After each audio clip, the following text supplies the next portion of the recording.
And for those that are keeping track of sizes of dams, the largest dam in China prior was the Three Gorges Dam, which was a 10-year build. And the Three Gorges Dam produces the UK's annual electricity capacity. And this is 3 times the size of that. It always gets confusing with gigawatts and all the other expressions that are used to measure output. But yeah, so it's 3 times the size of the Three Gorges Dam, which we previously discussed, and like that's already huge.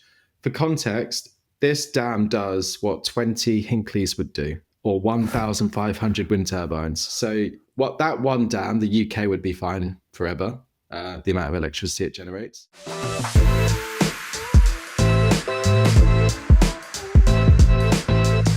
Welcome back to the Offsite Podcast. I am Jason Lancini, joined once again by Carlos Cavallo, and today we are talking China's enormous mega dam. We're going to dive back into the report on mega and giga project delivery and talk about the proposed ways to have smooth, uneventful delivery of mega projects. And then we're going to dig into some LinkedIn conversations about the strategy for construction technology go-to-market. Carlos, how are you, mate?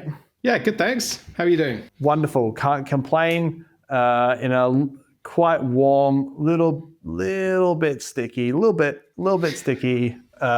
Germany today. Be nice. It was like a good 5 degrees cooler. That's why you moved from Australia, was the cool weather, right? Yeah, but I just discovered that no one has an air conditioner in this country. Yeah, we don't have that. We deal with that when it happens, and that's pretty much the routine. We panic purchased an internal portable air conditioner a few weeks ago, and that has been a game changer. Anyone that comes and visits us has been like, whoa, this is way better than sitting in a room sweating all over. Is that the full setup on the window with the permanent vent and everything like that, or just a standalone? No, this is like, it's like a standalone unit on wheels that you like connect in under your window, like with a little venti hose. Venti hose. Yeah, that's the technical term. And it's gone 24/7. It's probably been doing more than 24/7. Highly recommended. Can't remember the brand. Don't know if I could mention it and get a free one, but yeah.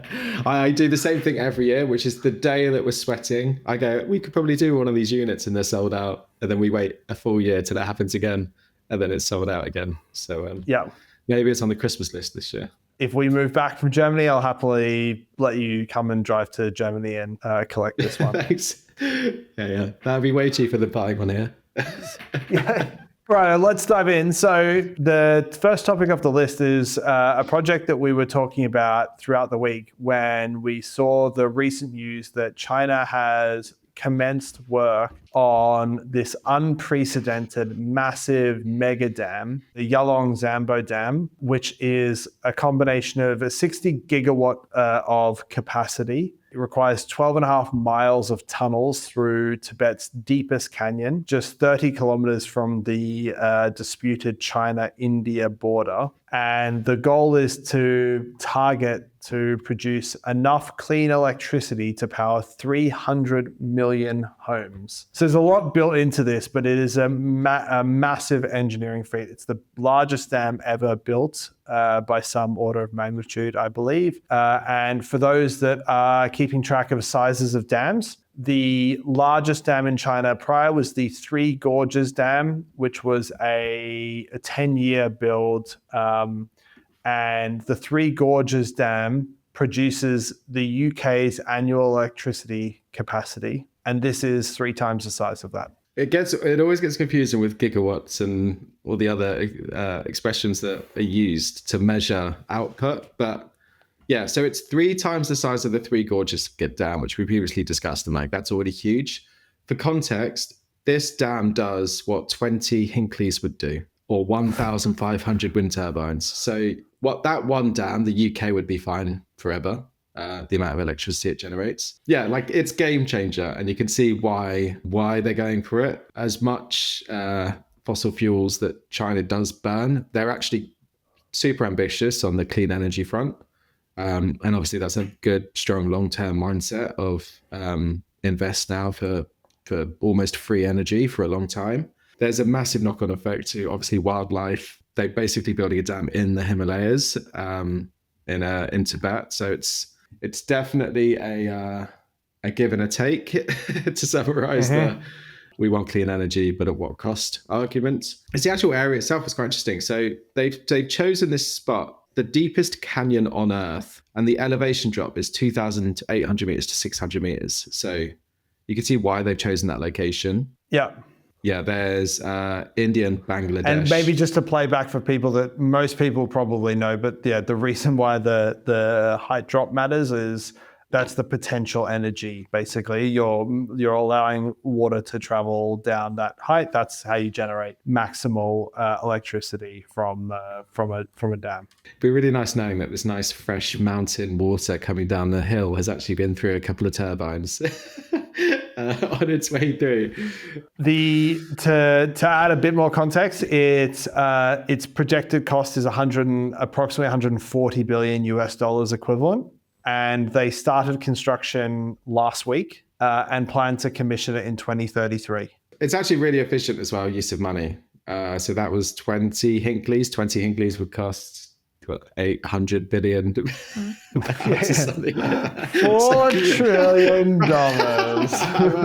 Pound for pound, it's a sensible use of money if we purely look at the energy it's generating and not the broader effect it's having on ecology and other countries and everything else. So, and what's the bigger picture here, right? Like there's this big geopolitical race happening that is all about AI and the ability to harness the power of AI, and the idea of like AI is effectively the capacity of what people can do with AI is now and will increasingly be in the future limited by the ability to find energy to power these data centers. There is definitely a race happening, and building the world's biggest dam ever that is three times bigger than the one that could have powered the whole of the UK. Pretty big power move in the world of make energy. Yeah, it's a statement piece, that's for sure. Yeah, so a massive geopolitical chess piece that is going to result in a one-of-a-kind, impressive construction project in a incredibly difficult location to build, as you pointed out. Nowhere near any really like many people or any population. And an earthquake-riddled zone too, just Correct. to add complexity. So yeah, it's going to be doing construction on hard mode, mega construction on hard mode with a timeline. Someone should do the math. We should do the math on like average cost of construction. Like mostly it'll be earthworks and concrete and tunneling. They're like the three. Yeah, during the heavy civils phase, they're going to be doing like 10 to 20 billion pounds a year. That's crazy spend on a project. Of mostly like digging, drilling holes and pouring concrete. That's insane. Yeah. You struggle to how you would even think about spending that sort of money. It almost but how much actually like concrete is being put in the ground? I haven't done that. I should have done the research before this. There's going to be tens of thousands of people. Massive. There's going to be the amount of kit you're going to need. Well, I think I read that that Three Gorges Dam resulted in over 1 million jobs when it was built. 1 million jobs. Now, someone will write to me and tell me that was rubbish, but I swear when I was doing the preparation that Three Gorges Dam did generate over 1 million jobs. Cool. And again, we're 3 times bigger. So this is at least 3 million jobs. Well, how many jobs is Hinkley producing? Is it like 10 to 15,000 or something? Yeah, I would have guessed something like that. How is 1 million people being put to work on a dam? I mean, it must be the ripple effect of the supply chain, like everything that enables this dam to be produced, so that it will be across the country. Concrete. Not many people turning up at the swipe in the morning, one by one clocking in. Just stone by stone, doing it Egypt style. Yeah, we haven't got any plan because we've got 1 million people. Just pyramids part 2. This is definitely a massive geopolitical chess piece and an incredible project to keep an eye on. Speaking of massive mega projects, and complex projects. Last week, we dove into a report that was released by MACE, where I think the report was the future of major program delivery, where they had done, I guess, a look into mega and giga projects in different parts of the world. There are a bunch of interesting stats and numbers that we dove into last week. Alongside that, the report then details 10 pillars of successful collaborative delivery of these mega and giga projects. So I thought we could run through what they are and then maybe discuss our experience in relation to some of these and what we would see on a day-to-day basis. So I'll rattle through them off the back. So outcomes focused, uncontroversial. I won't give comments on each one. Outcomes focused, an integrated one-team approach. 3, shared risk and reward framework aligned to outcomes. 4, highly collaborative in every sense. 5, knowledge transfer and capability building. 6, long-term relationships. 7, look beyond leadership for key decisions. 8, high capability consultant team with breadth of involvement. Suspiciously self-serving. 9, trust and transparency. 10, integrated technology and processes. I think the highlight here is sliding in the one that is hire us at 8. That feels like a genius play, because if you put it at 10, it'll be really obvious. And so you can't just slide it in the yeah. Hire us. Number 9. Pop it in the middle, and they'll never know. It's like buy cornflakes. Just like throughout the document. Yeah. No, so I'm taking the piss. There is actually a really good report. Recommend people read it. Yeah, were there any bits that jumped out to you in those 10 and in the deeper dive against those 10? Yeah, so first reading it kind of felt like a bit of a manifesto, which is like the kind of thing that like, sort of everyone will claim to do, but no one really does to like the degree that everyone wants to be doing it at. It's quite interesting because it's like peeking under the hood of probably what the pitch looks like from these consultants to the client. I've never seen, witnessed, observed what that phase of a project looked like, how a tender team functions to win a job like that, which is coming in and providing these consultancy services. So it's quite interesting. I saw this post on LinkedIn the other day, which was like, owner hires project delivery consultant for 4% of project fee in order to avoid potential cost overruns of 4%. Oh, wow. So wait, is the pitch saying it will only be 4%, which is our cost? So you're removing the potential bigger risk above 4, but remove any upside from not having the 4. Pass. Yeah. Like a strong theme throughout is really like empowering the client. So it's kind of acknowledging that the client doesn't necessarily have the capacity, the skills, or their knowledge to run these projects. And that's like a clear theme throughout, which is like, this is like the pitch to the client. Program design is quite an interesting one. It's like the systems thinking to large schemes. Historically isn't done that well. If we think about these major schemes, like now with HS2 that goes through these resets, because their central view of the world is kind of out of touch from what's actually happening on the ground. And when you stack up changes over time, you get these big blowouts. Is that one a bit more sort of wish list item than something that's actually being like sort of tackled or done to a level of degree or to a degree at the moment?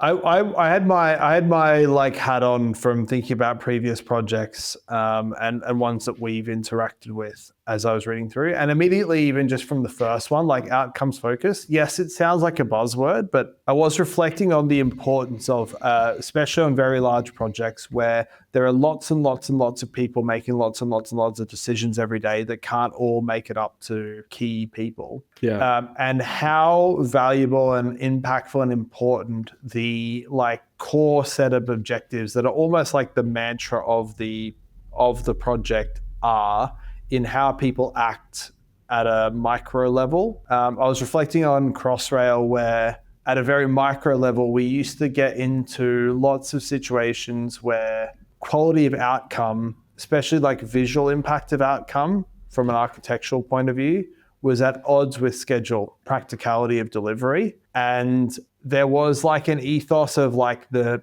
quality and the impact and like what it would look like and feel like being like quite a high thing that was like a priority across of Crossrail. And there wasn't really a, I think if we had like a clear mantra that was repeated constantly about like value for money and timeline.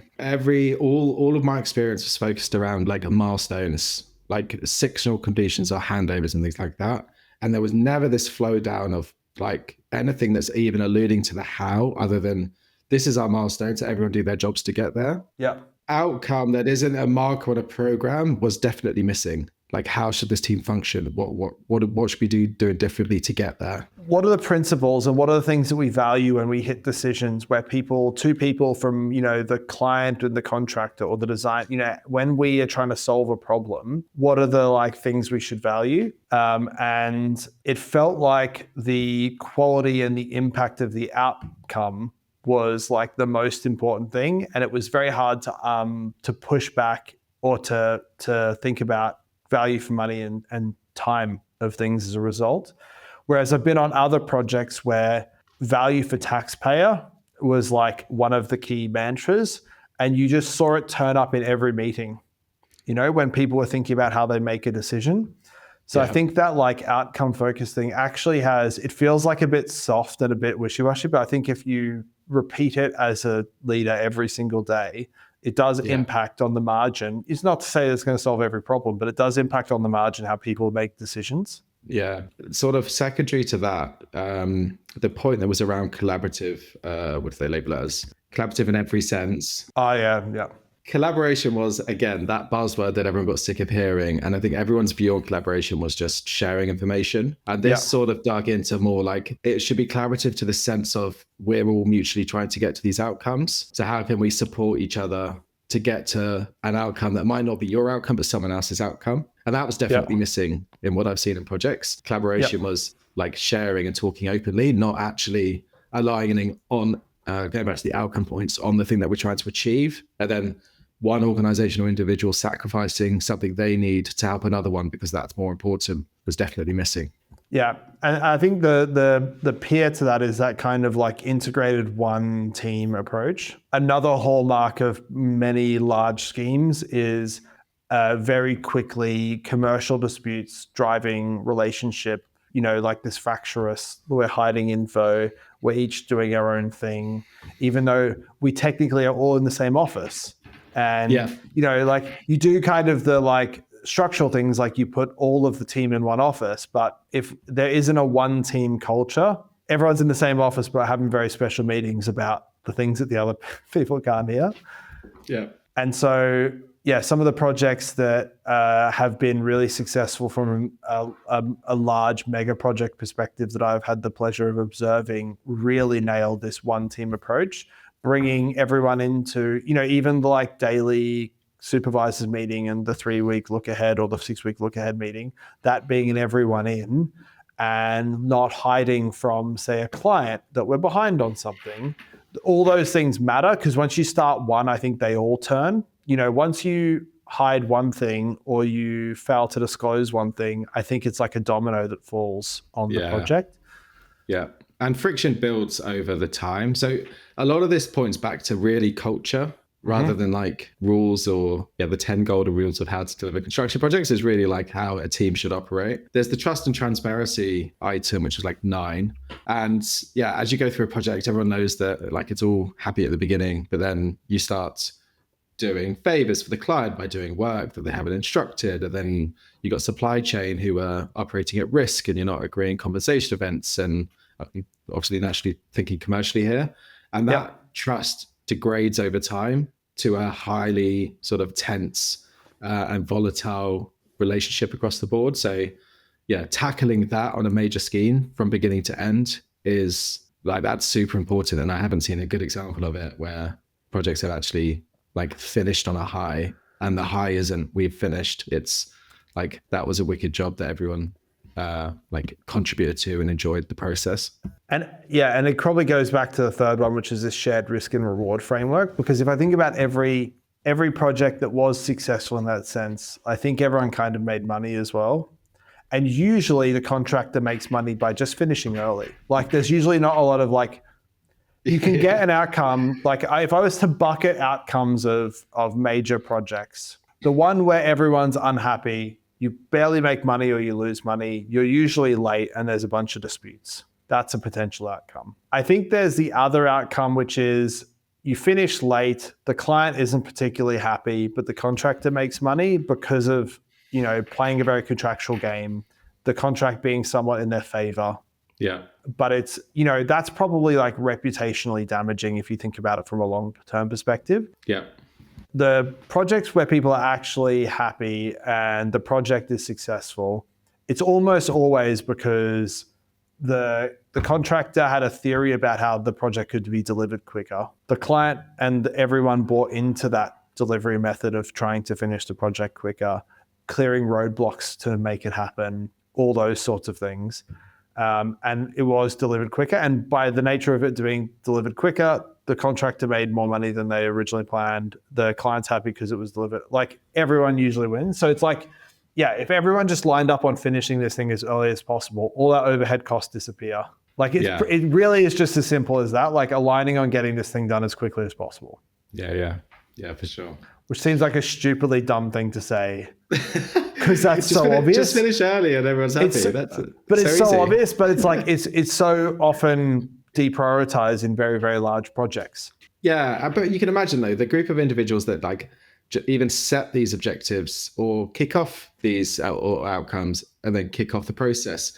Once people are in their day-to-day jobs, even an individual on a project, a lot of these people don't give a shit if the company's going to get bonus for finishing on time. They could, even if they're an employee, let alone like a contractor on a day rate, they're just there to make money and they want like an enjoyable job. So keeping the team incentivized is probably way harder than like management being incentivized to deliver results. How would you do that, by the way? I think that's an interesting discussion. Yeah, we had the conversation a while ago around what made a project a great project. And we had one project where everyone said, anyone that worked on that project will say it was their favorite project. And it's hard to, I don't think you could like write a playbook on how you could recreate that, but it was like a lucky combination of like people who were ambitious, but also fun and social on a contract that was like, it was a big mega scheme across round. It's exciting. It's the one that's in the news, decent supply chain. And it's how do you create that culture where everyone enjoyed going to work, they were high performing and also socialized together. Yeah. How you actually control that, I don't know. I think it's a combination of leadership and luck, probably. It's much easier if there's an opportunity to deliver the project early, make money, and everyone and then share the benefit of that win. It's hard if the job is very hard from the start because the tender like sets you off on a bad way. Yeah. But I've seen lots of jobs where, there's like this shared alignment of incentives, risk and reward, and that many people on the project are tied to, money made on the project is that like that kind of like everyone shares in some of the outcome thing. When the job has the opportunity to come in early, it does have a big hand in that. But it's an incredibly different story if the job is off the pace early because of... And like from a commercial sense, like I remember that job, our commercial manager knew exactly where the opportunity was in the job to ensure that the project made money. An unorganized person would be like, right, we're starting at a loss. We need to claw back money from wherever we can. And that immediately is going to set you off on the wrong foot in relationship building. But if we got alignment on where the opportunity is and we work with the client and the supply chain to realize that opportunity, then that is a win-win situation. So goes back to leadership and how they actually manage leadership and communication, isn't it? Yeah. Yeah. Which I just said two buzzwords. I feel ashamed. I literally it's a Michael Scott poster.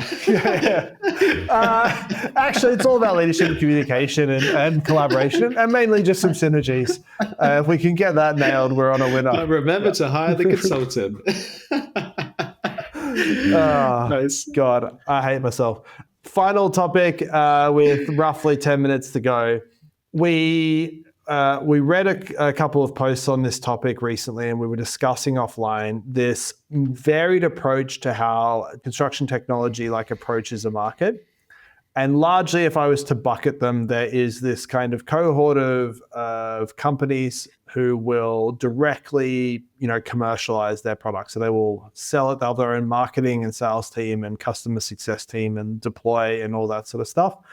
And then there is this other cohort who leverage like channel partners. So existing maybe technology companies, resellers, or consultants in a market to effectively be the seller of the technology and maybe even the deployer of the technology. There is like pros and cons to this from the technology company side. And I think there are pros and cons probably also from the customer side. I don't know if many of the people listening understand that these are like explicit decisions that kind of frame how a company operates and how a technology operates. So yeah, I don't know if you want to frame up the different considerations and pros and cons here. Yeah, it's hard to know where to start, but I guess to frame it, it's if there's a piece of technology that a team is looking to adopt, and that piece of technology, for example, comes with a consultant who is there to facilitate the process that uses the technology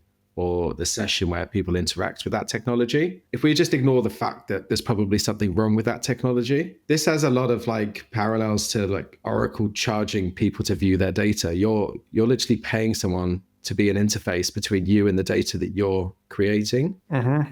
So firstly, like it's obviously going to be expensive. As soon as you throw in a person who's not going to be cheap because they're not junior, like that's already like its own sort of bubble to think about.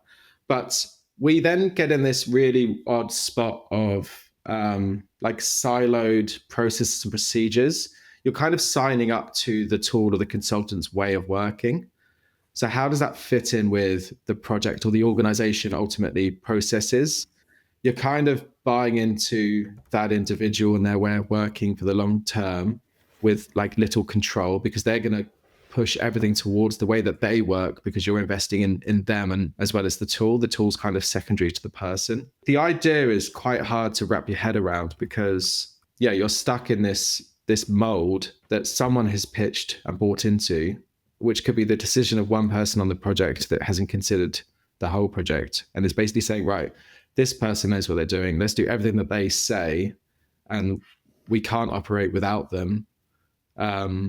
So you're kind of going all in on that methodology. I'm trying to say like product and let's like if we zoom out like a little bit, we think about it from starting from the vendor side. Like selling technology into construction is very hard. Getting people to take an interest, to want to purchase, to deploy and change behavior is really hard. And the direct approach to that is just like you're signing up for a bunch of hard work. You got to solve a bunch of problems. And I can see why there is a clear appeal to if I go into a market, there are existing maybe consultants, resellers who have relationships with potential customers that they could go in and just sell your product. Yeah, and you're buying the service or the outcome or whatever, which is a lot less to think about and manage yourself. So that's a tempting, proposition. There's a clear benefit from the vendor side to this like channel partner strategy. The trade-off is you lose contact directly with the customer usually, and so it does potentially hinder your ability to keep developing the product because you just don't have that like feedback loop with the customer that says, I can see how people are using. I can talk to them, and I can see what's working and not working in the demonstration or in the setup. Yeah. So you just lose that feedback loop. You also lose the control over how the thing is demoed or presented because it's going through a third party. Your brands, the narrative, the connection to the tool. On the flip side, for the customer, there's some clear benefits to this approach of like you purchasing something that's coming from a consultant or a vendor you already use. Commercials are already like much easier because they're an established vendor. There is also, if they're already working with them and trust them, then you're going to have some like built-in trust to the thing that they're proposing to do. And that they're probably owning the outcome of it in some way for you. So I want to bring some piece of technology in. I work with you on some number of projects doing some sort of consulting. I'll bring this technology in and we'll use this technology to solve some other problem. But but I'm kind of shepherding it through. The flip side is, as you said, like in order for the consultant to do this, there's a relationship usually between the technology provider and the reseller or the consultant where there is some commercial split of money. And for it to be both attractive to the technology vendor and to the person that's going to deploy it and do the work, usually that means there needs to be a big enough pot of money that both of them get excited about the opportunity, which usually means the outcome is just expensive. The marginal cost of supplying technology is almost zero, as in it costs almost nothing for a software company to have one additional user or customer. It's almost nothing. And so you'll pay a lot more than nothing. Yeah. If we think about though, like the entire software game is to be providing value and relevant, but then to keep up with requirements, with how projects are deployed and staying relevant and staying at the forefront.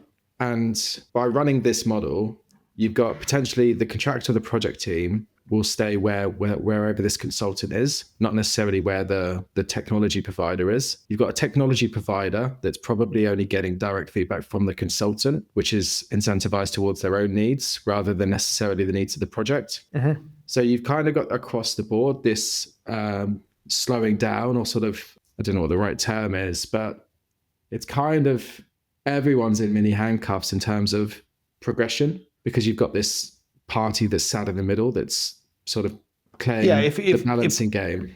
If the thing you're selling is a finished product, not even finished product's not the right word, but like a stagnant output. You know, I'm selling a rebar chair. Like that rebar chair doesn't get really iterated on. It does make sense to sell that rebar chair through the person that I buy rebar from as a reseller, as a channel partner. I've never seen a rebar chair. Is that bad? Leave that one in, please, Olu. Have you ever seen rebar? Yes. What would you have called the thing that you've just looked up? Prop? Yeah, not a prop. So I think if the situation is you're selling something that isn't like a constantly evolving thing, it becomes an easier proposition to go to a channel partner. But yeah, going back to the customer perspective, like I think if you buy something, there's a strong appeal to buy something where the person you're buying it from is going to deliver the outcome of it, but you are just paying for both their time, the margin they're making on the technology, the margin that the vendor's making on the technology. So it is just like a more expensive outcome. And it probably means that you are not getting best-in-class technology because you're getting the technology that they have the relationship with. Yeah, for sure. Like I only really considered when I was sort of thinking about this topic, the software side of this sort of arrangement rather than anything physical. But bar chairs. No rebar chairs. Yeah, if you think about even the consultant that is the reseller, the piece of technology is going to be super established, been around for a long time. So these consultants have not just like found it, but considered it a process and an entire organization around this particular piece of software. So, but like, even that's not true. We see examples of early stage ones all the time being channel partners for early stage technology. And I normally see that more in the context of like a consultant with an offering that also said like endorses a tool and can help manage that tool or think about reporting, but they're already like a bum on a seat doing a job, not someone there that's purely to facilitate like a tool being used. Exactly. That's what I mean by like there's some misaligned incentives between you as the customer and the consultant that's like reselling this thing into you, because the consultant's arithmetic is, I'm already putting a bum on a seat for Carlos. If I could bring this software in, I could juice my margin. I basically I'm getting straight bottom line win here. Yeah. I could probably sell Carlos some more hours, plus the technology, and I'll be here forever to manage this. I'll manage this piece of software for Carlos.